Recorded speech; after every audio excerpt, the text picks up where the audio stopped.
Hello everybody, Levi Clay here, and I am back again for another Guitar Pro 7 tutorial.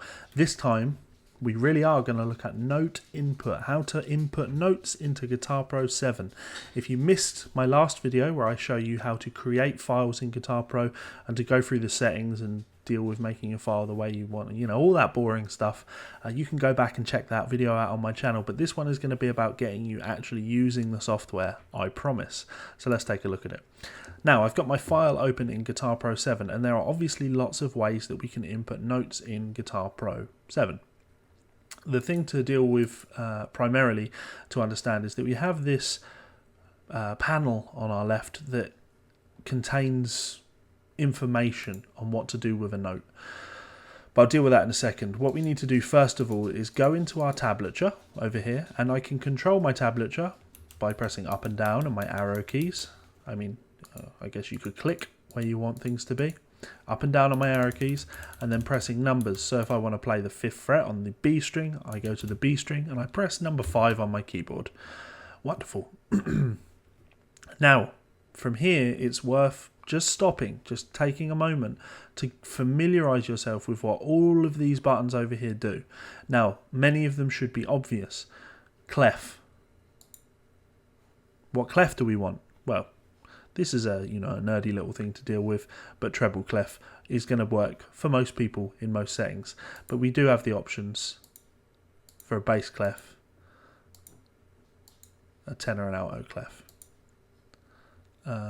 We want what's often referred to as the G clef, the treble clef, and the option to deal with where we want those notes to appear in the octaves, and dealing with transposition. Don't worry too much about that. Key. Again, just learning hotkeys for these things is useful as well. So clef is K, Control K for key signature. But if I press that button, let's say I'm working on a piece that's in the key of E major. Wonderful, major. Let's go down and put the key of E in. 4 sharps will appear on our score. Perfect. Time signature, as you'd expect, Control T. We're dealing in 4/4 for the most part. That's going to work for not most music, but quite a lot of music. You can obviously customize your time signature. If I want 7/8, for example, it would be nice to have recently used time signatures and things like that up here, because it can be quite time consuming if you're working on a piece that has a lot of time signature changes and you're having to go in and do all of those time signatures one at a time manually and doing your beaming. But as I say, 4/4 is going to work for most settings. It's also worth addressing the beaming down here. For the most part, this is how you're going to want things to display. I would recommend that you put that in on the beaming here, because it means if you don't, you're going to have to go in and manually do things on every single beaming. Otherwise, if you're looking for more modern notation, for example, if you're working on Jerry Reed claw type patterns where he's playing lots of 1 2 3 1 2 3 1 2s, I could beam 1 2 3 1 2 3 1 2. Let me just show you what I mean by that, what that's going to do. I need to fix that in the settings somehow. So,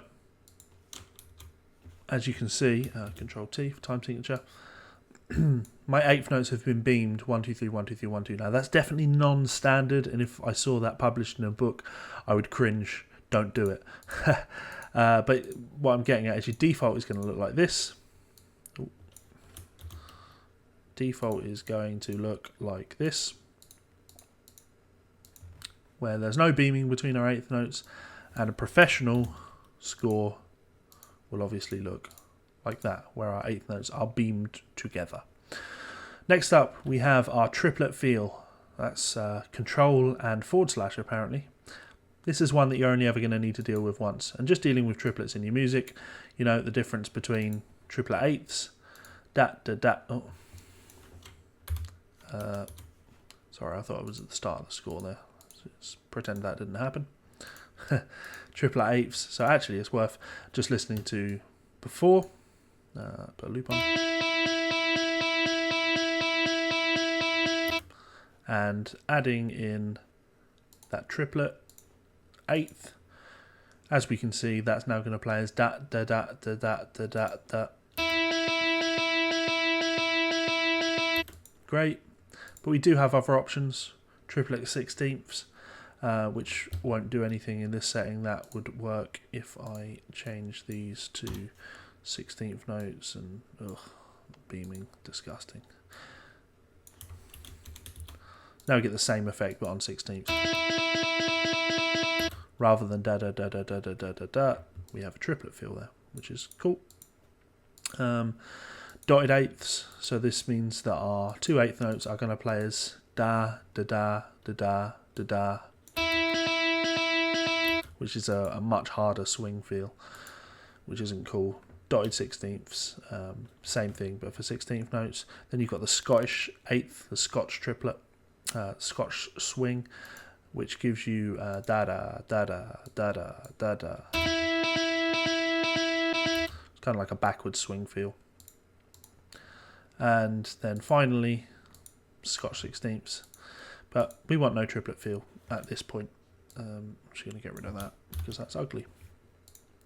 Then we've got things like free time, if you need to write things in free time, double bar lines, repeats, repeat bars, repeat, let me clarify, repeat meaning play the same as the previous bar, and then for repeat sections.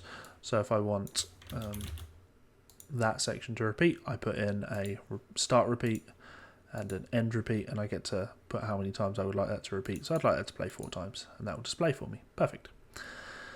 Let's say I want that to display 4 times, but then in the final bar, I want to play that.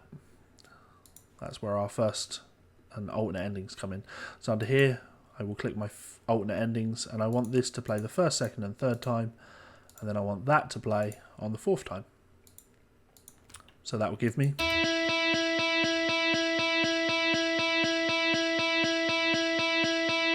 repeat 2, repeat 3, and then on the 4th time, perfect. Direction markings, they've put that in with a coda. I'm just used to pressing the D button. And this is where we put in, our da capos, and we've got the option to put da capo, our segno, and da capo, our coda, double coda, fini, and the segno, our coda, etc. The segno, all of our options, and then I've got our signs, segnos, fini, finish, codas, and double codas if you so need. And then the option to use our 8 VAs and 8 VBs, 15 MAs and 15 MBs, just if you're working on something that's very high register.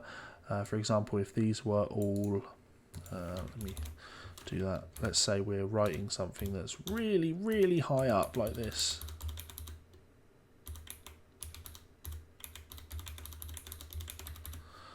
Really, really high up. Reading this is an absolute bastard and you would never want to do it. So if we put in our 8 VA, it's going to bring that down. I could even go 15 MA, and then it's going to bring that right into a range that I can read quite easily. ED, ED, ED, ED.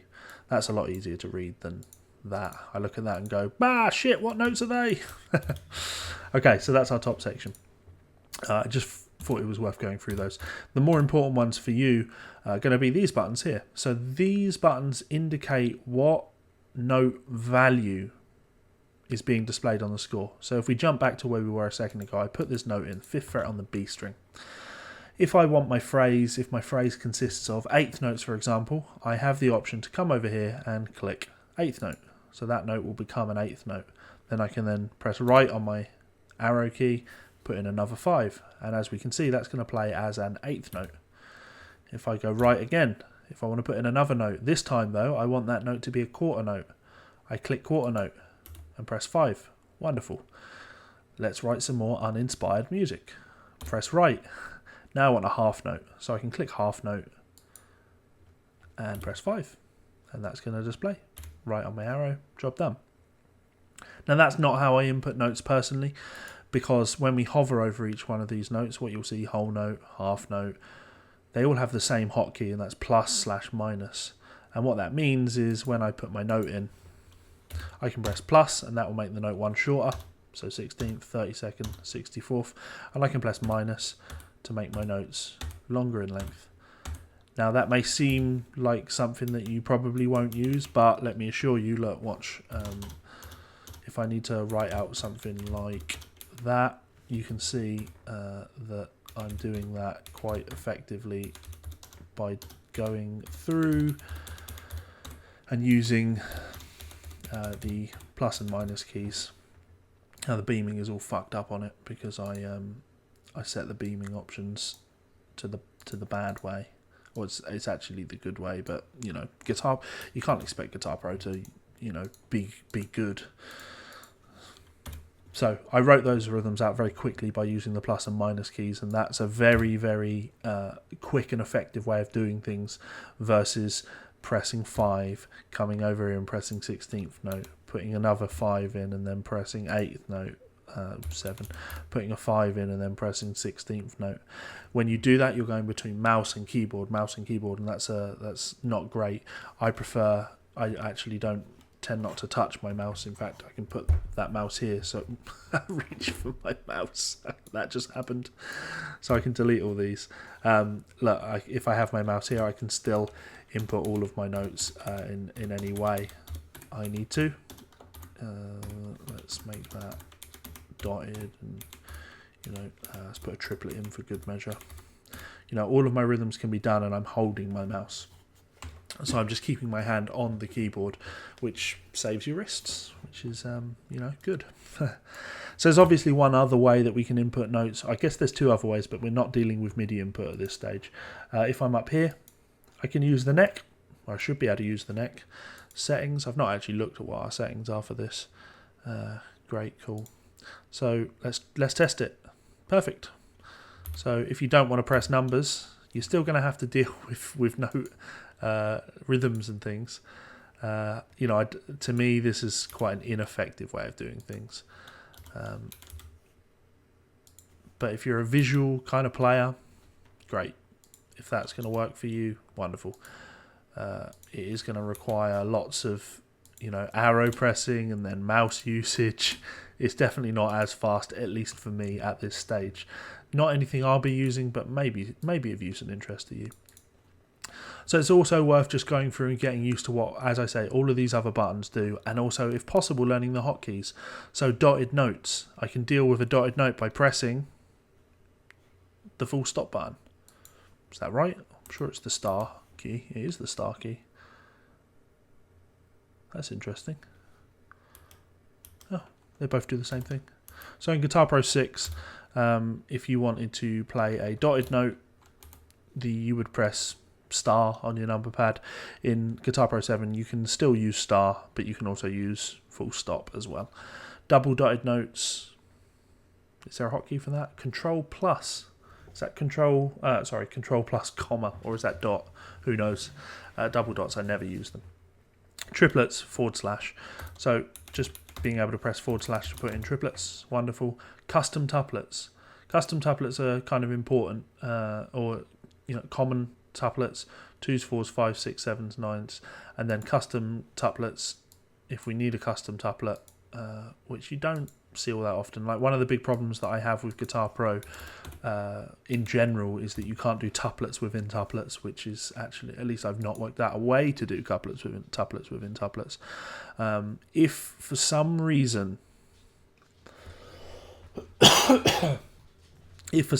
we needed to do a very odd grouping, like 5 in the space of 7, I could do that here. 5, tab, 7.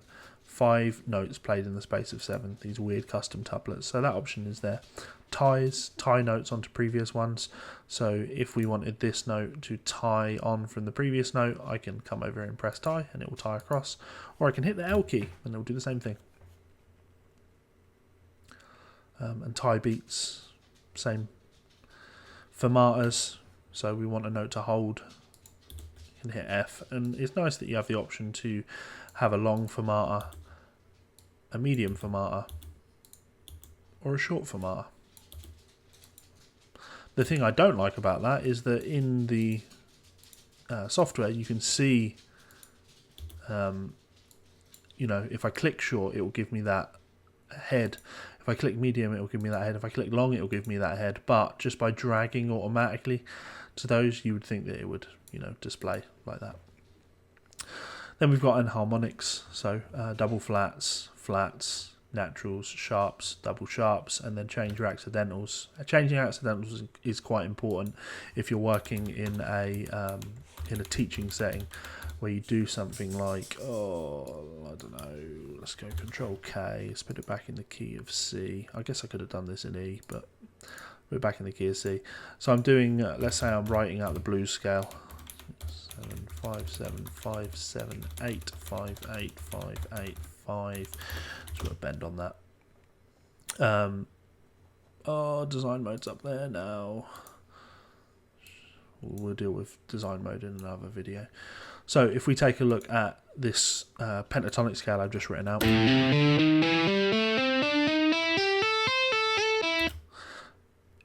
Traditionally in the blues scale you would think of the additional note as being a flattened fifth, not a sharpened fourth. In the key of A minor, the flattened fifth is E flat, not a sharpened fourth, which is D sharp. So if you want to be pedantic, you could change these notes by coming over here and clicking change accidental, and that will turn that into an E flat. Same here, E flat. You can also do that with Control Alt. Oh no, please don't tell me they've changed that. I have to use that all the time. That's just what I pressed. Control Alt 8. It's not doing anything. This is a disaster. Oh, what have I done? No, what's happening here? Control Alt 8. It's not doing what it should do. Please don't tell me I'm going to have to do that. Oh, that's terrible. It's definitely saying press Control Alt and 8 and that will change that accidental, and it doesn't work. Oh, that's not good. I'll have to report that. One semitone down, Alt Shift down.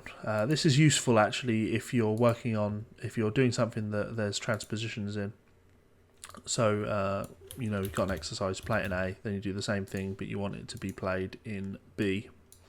Rather than having to rewrite everything out, it's nice to just be able to highlight everything, shift everything up by a semitone and another semitone, and then you've got the same thing but now in B.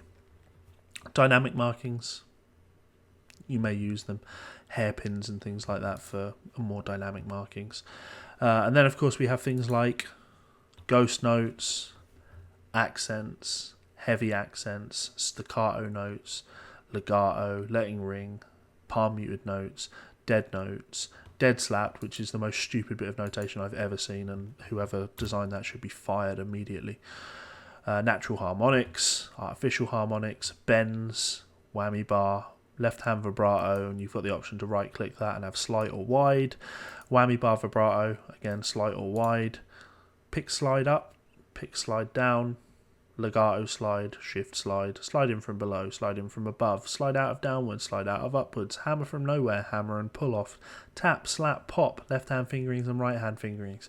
String numbers, which is quite useful if you don't have tab. Well, let's not go there. Brush down strokes and brush up strokes, arpeggiate up and down, risquado technique, picking directions, grace notes on and off the beat, trills, tremolo picking, again right click for other options. Ornamentation, so mordants, turns, fades or swells, volume swells, wah pedal, and golpe fingering, which is your it's a classical technique. Chord grids, slashes, bar information, timer, text, direction, markers for your score, stopping break of lines, that's a layout type thing, tempo markers, master volume automation.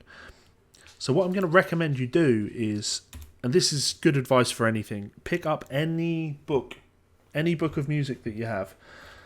I have this lovely custom-made Symphony X Pneumophology V tab book to hand. And just open up your tab book to absolutely anything and just write it out. Find a single note melody and just write it out.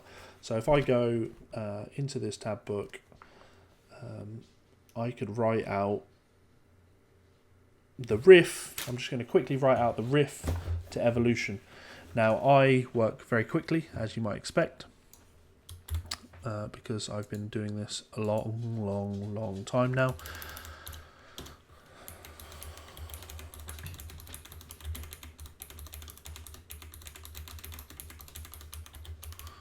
Apparently that's palm muted.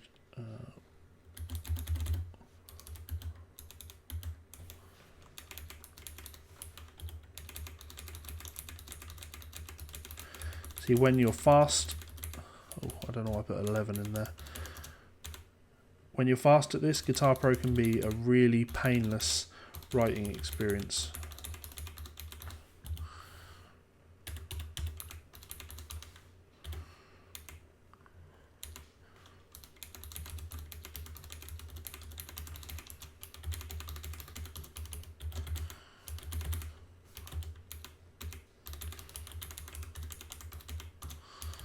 And there we have the riff to evolution, the grand design, and I wrote that out very quickly. So if you know what you're doing.